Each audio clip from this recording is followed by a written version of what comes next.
você está com a sua Bíblia, acompanhe na Nova Versão Internacional.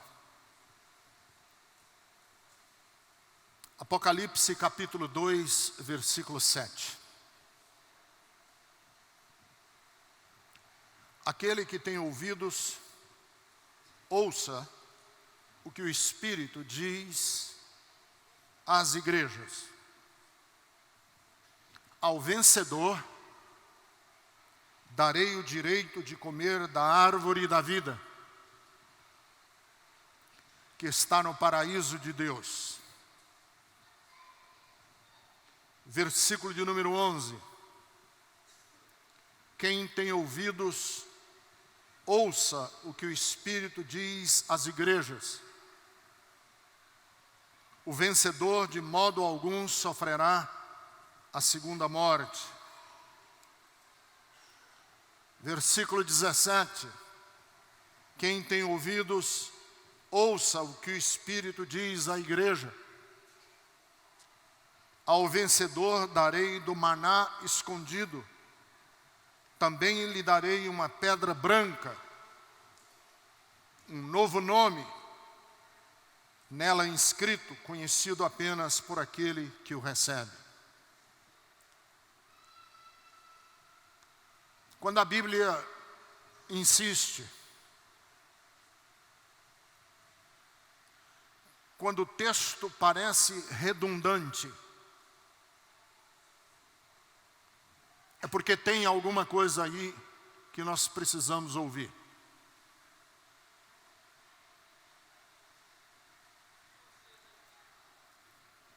Eu estou consciente de que atravessamos dias difíceis. O que se apresenta hoje como luz do mundo se assemelha a um vagalume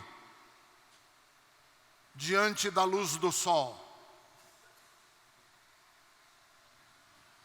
O que se chama hoje de movimento evangélico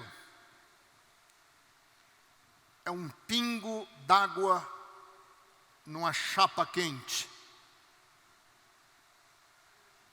Uma pitada de sal no meio do Oceano Atlântico. O que se conhece hoje como teleevangelismo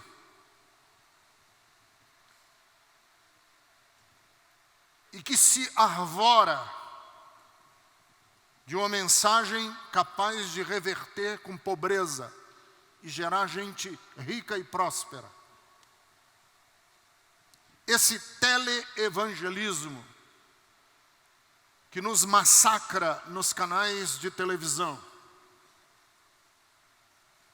é tão eficaz em acabar com a injustiça, a violência e a pobreza no Brasil, como é eficaz um louco tentando derreter um iceberg com um palito de fósforo.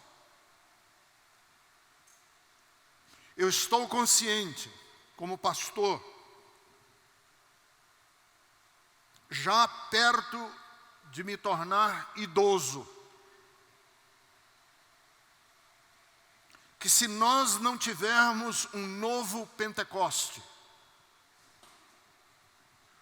a igreja crescerá em moralismo, mas vai ficar parecida com a igreja dos fariseus.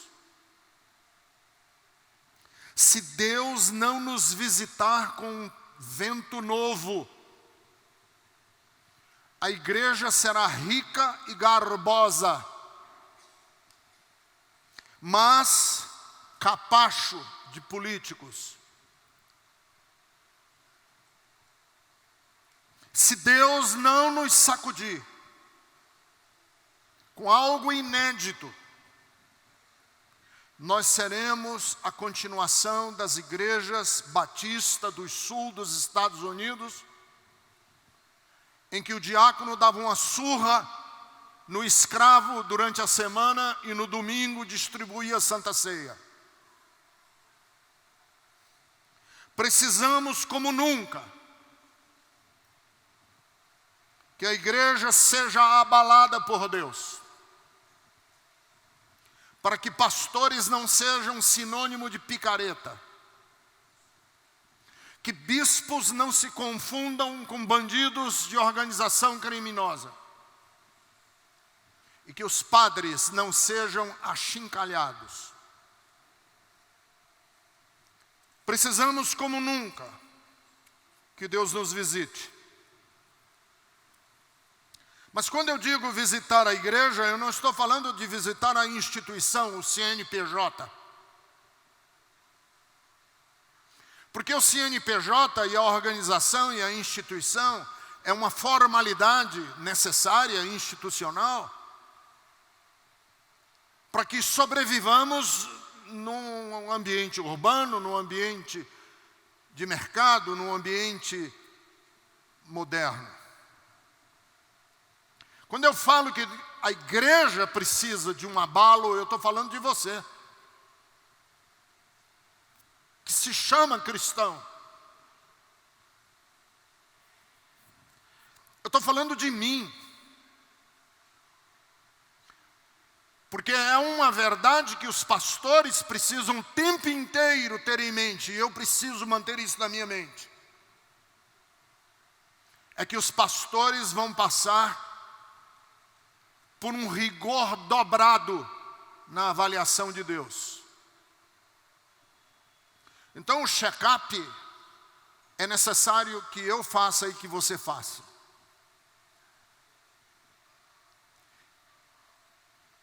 Deixa eu fazer um check-up como é que está a sua vida e você me diz se você precisa ou não de um abalo. Como está a sua fidelidade?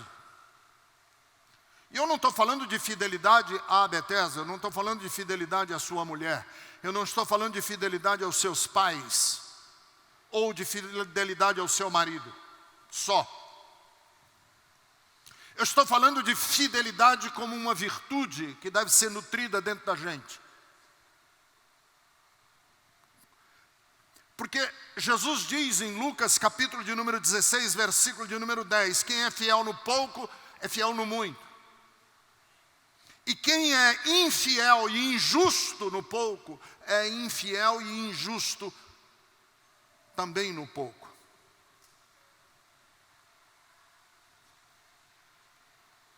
E a Bíblia diz que requer-se dos dispenseiros. Deus não requer que você seja bem-sucedido. Deus não requer que você seja um sucesso na praça. Deus só pede uma coisa de nós, que nós sejamos achados fiéis. Você tem esse valor dentro de você, fidelidade? Deixa eu fazer uma outra pergunta para a gente fazer um check-up, se precisamos ou não de uma visitação de Deus em nós. Como está o seu exemplo, seu testemunho? Porque está escrito em Mateus capítulo 5, versículo de número 16, que brilhe a sua luz diante dos homens, para que eles vejam as suas boas obras e glorifiquem Deus que está nos céus.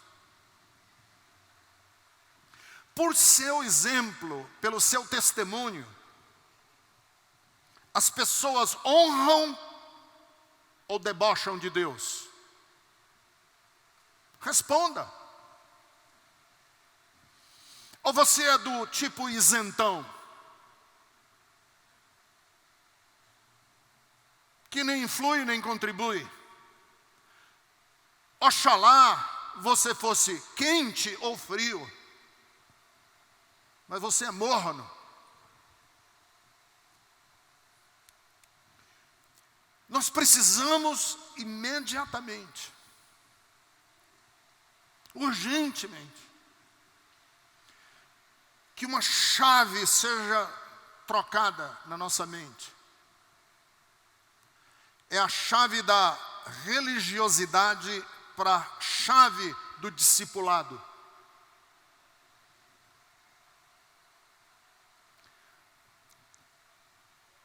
Cristianismo não gera pessoas devotas. Cristianismo gera seguidores. E se está gerando devotos, tem alguma coisa errada.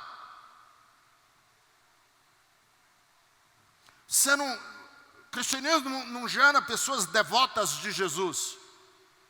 Porque o devoto, ele tem um compromisso religioso, mas ele não tem um compromisso de vida. Como está o seu testemunho? Seu exemplo? Sua vida?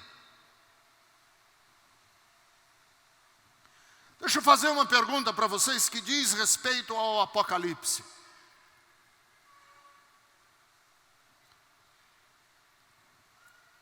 Como você alimenta a sua espiritualidade? Vejam que nós temos hoje uma dimensão utilitária da fé. E nós negligenciamos o que a Bíblia fala de pão espiritual, água espiritual, nutrientes espirituais. Paulo chegou a dizer à igreja, dizendo assim: olha, eu queria dar para vocês alimento sólido, mas eu não posso dar alimento sólido para vocês.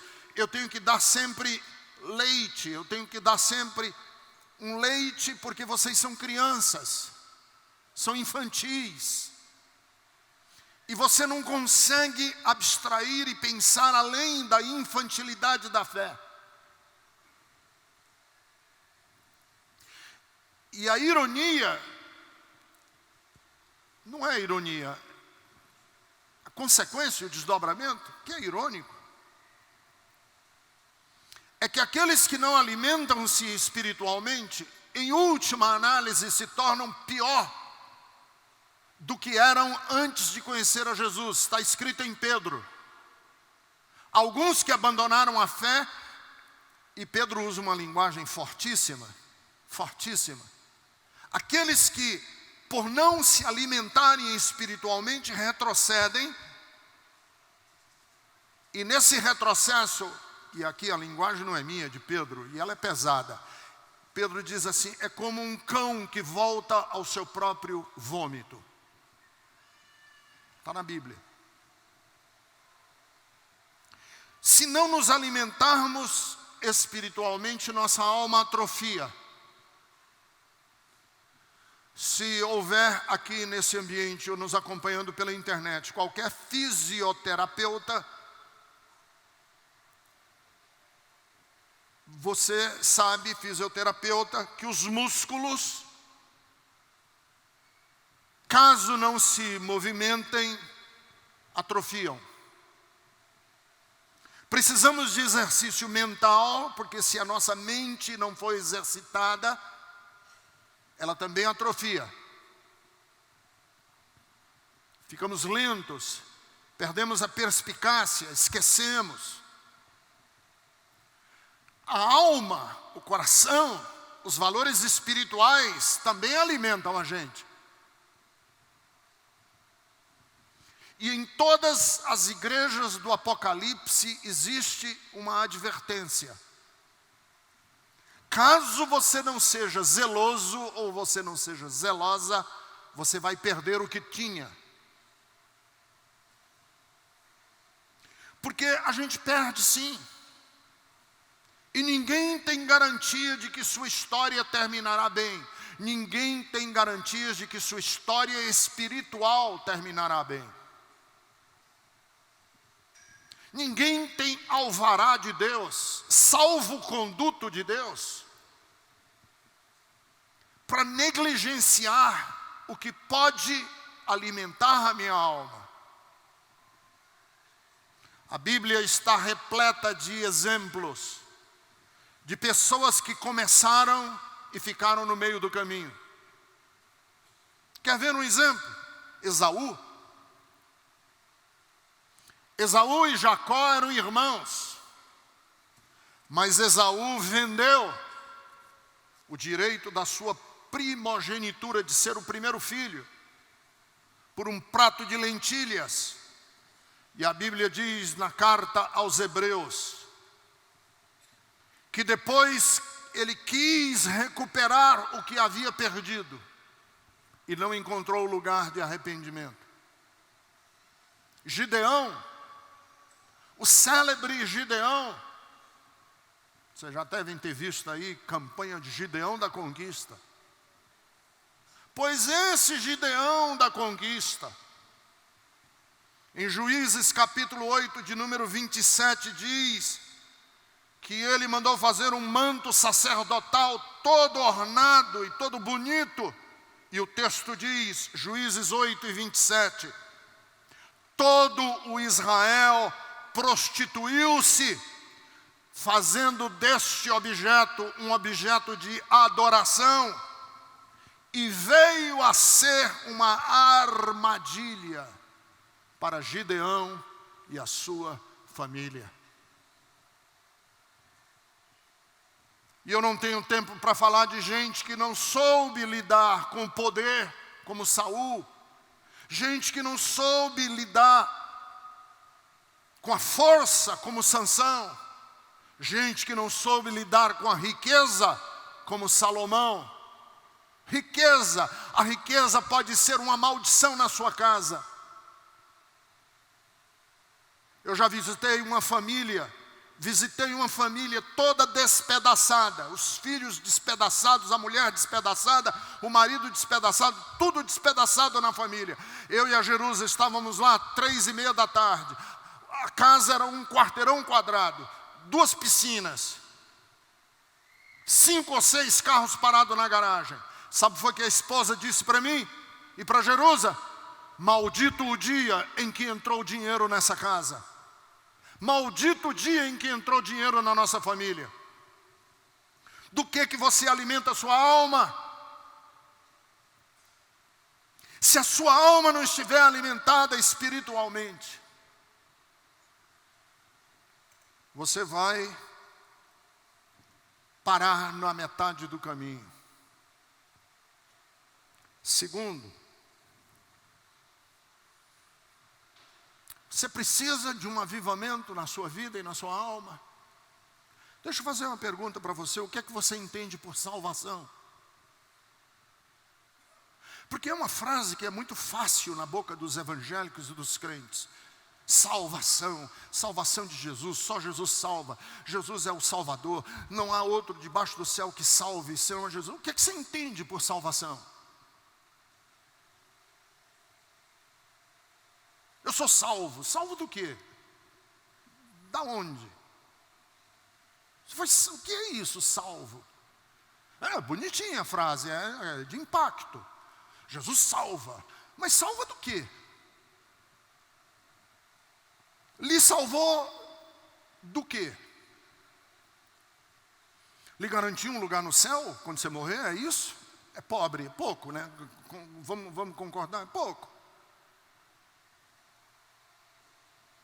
A Bíblia, quando fala de salvação, a Bíblia fala de salvação em 3 tempos. Nós fomos salvos, estamos sendo salvos e vamos ser salvos.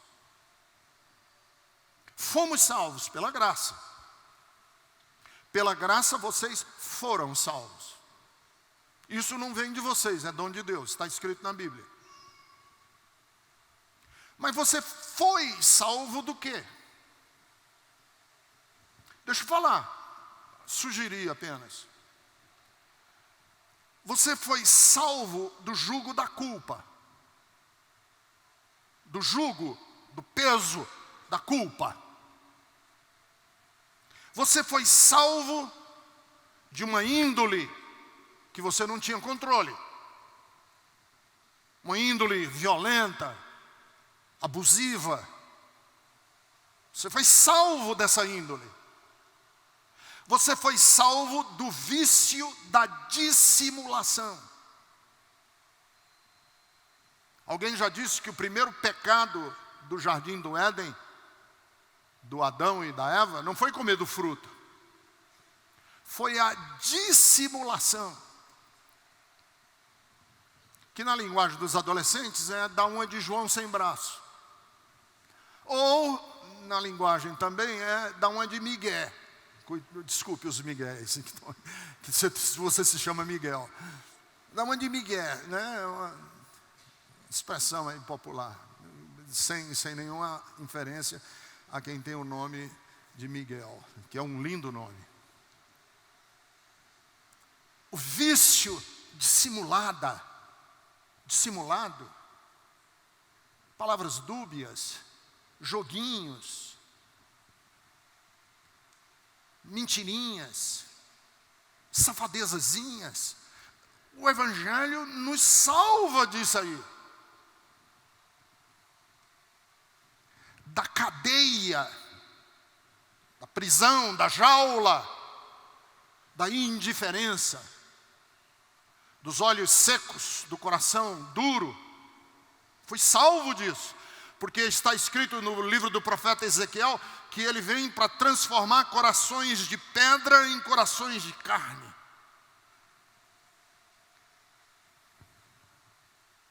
Então, não faz sentido uma pessoa que diz assim: olha, ele é cristão, ele é da Bethesda, ele é evangélico, mas é safado. Porque é uma contradição de termos. Não, puxa vida, ele é membro da Bethesda, mas é uma pessoa cruel. Não pode, é uma contradição de termos. Porque se você foi salvo, você não pode ser cruel. Se você foi salvo pela graça, você não pode ser dissimulador.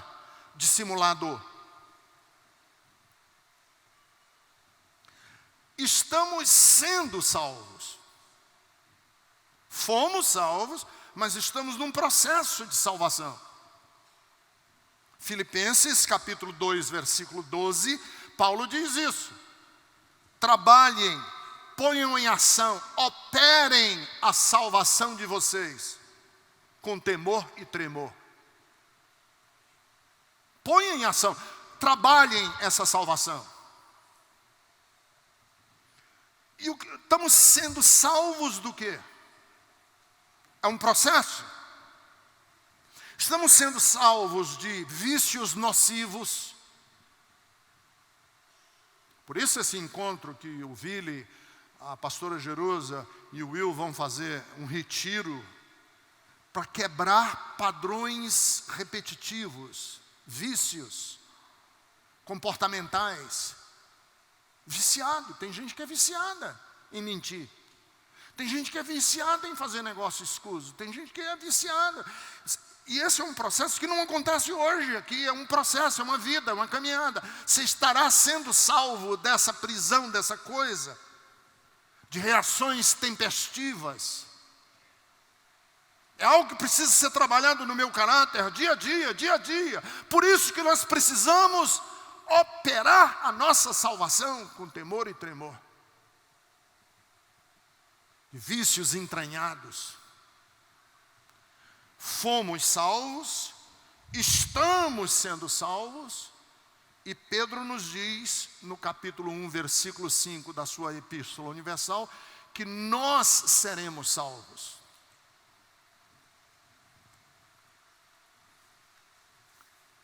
A vida cristã não se concretiza, portanto, em momentos mágicos de um culto no domingo de manhã. Em experiências pontuais, numa conferência, num louvorzão. É uma longa caminhada. Por isso que Hebreus capítulo de número 12, versículo de número 1, diz que é uma carreira que nos está proposta. É uma maratona, não é uma corrida de 100 metros. É uma maratona. Portanto, nesse processo de ter sido salvo, estar sendo salvo e ser salvo no futuro, a única coisa que Deus pede a nós é que sejamos perseverantes. Tiago 1:4 diz: a sua perseverança tem que ser completa. Queridos, a lesma chegou até a arca de Noé. Você consegue. Estou dizendo isso porque nenhum caminho é fácil.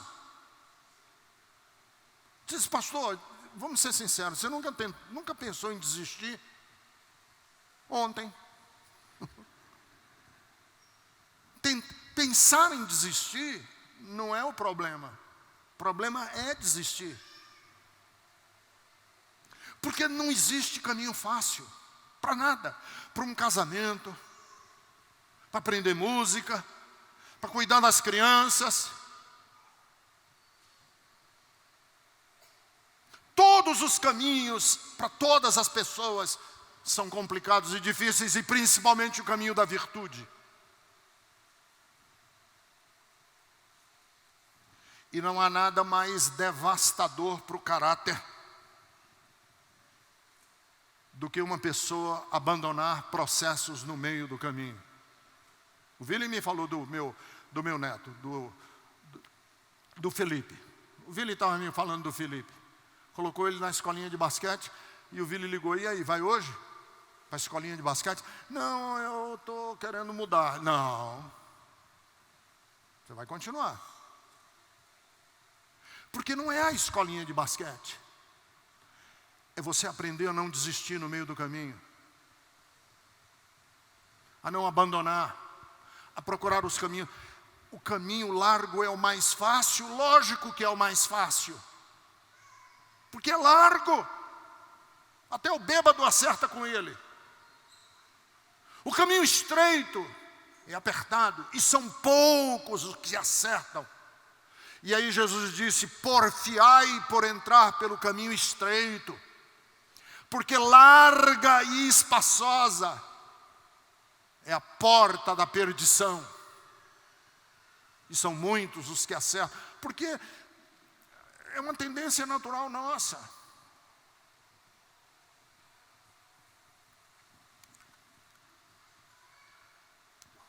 Você precisa de um avivamento de Deus na sua vida?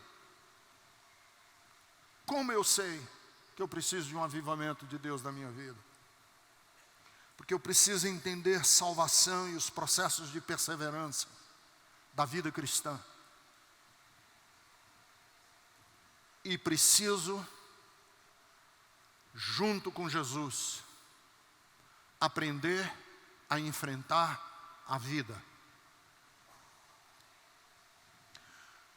No livro do Apocalipse, o anjo da igreja chegou para a igreja de Esmirna e disse assim para ela: estas são as palavras daquele que é o primeiro e o último, que morreu e que tornou a viver. Conheço as tuas aflições e a tua pobreza, mas você é rico. Mas você é rica. Sabe por quê? Porque o Evangelho não garante que vai ser fácil o caminho de ninguém. O Evangelho nos garante que no caminho nós seremos energizados por um Espírito sobrenatural, que é o Espírito de Cristo, que é o Espírito Santo, que é o Espírito da verdade. Então fracasso, desastre, não se aplicam a você. A Bíblia, quando usa a palavra fracasso e desastre, ela usa para eventos, não para pessoas. Porque perder, cair, não implica em fracassar. Não importa quantas vezes você caiu, importa quantas vezes você se levanta. E importa a sua determinação de não repetir os mesmos tropeços do passado. E eu quero hoje terminar dizendo assim: o cristianismo nos dias de hoje precisa de um avivamento de Deus. Nós precisamos, eu preciso. E eu decidi, durante esse mês de outubro inteiro, eu estou aqui na quinta-feira, às 8h15 da noite, orando e ensinando o grupo que vem na quinta-feira a orar. A orar. Mudei até o meu jeito de pregar na quinta-feira. Porque eu acredito, creio mesmo, com todas as forças, que uma igreja como a Bethesda não precisa de mais iluminação, já está bom. Que talvez a gente precise de um ar-condicionado. Talvez a gente precise de um ar-condicionado. A Bethesda não precisa de reflexão teórica mais, está bom também, já falamos muito de tudo. O que a Bethesda falta? Falta uma visitação de Deus que transforme pessoas que estão mornas em pessoas empolgadas, pessoas que estão frias em pessoas que estejam entusiasmadas, gente que está dizendo, eu sou crente, mas, eu sou cristão, mas, eu sou evangélico, mas, tem que tirar esse mas aí da sua frase, eu sou evangélico e por isso, eu sou uma pessoa que está sendo salva para a glória do nome de Jesus, para chegar no último dia, e receber a coroa da vitória que o Senhor tem para os seus. Fique em pé que eu quero terminar essa reunião.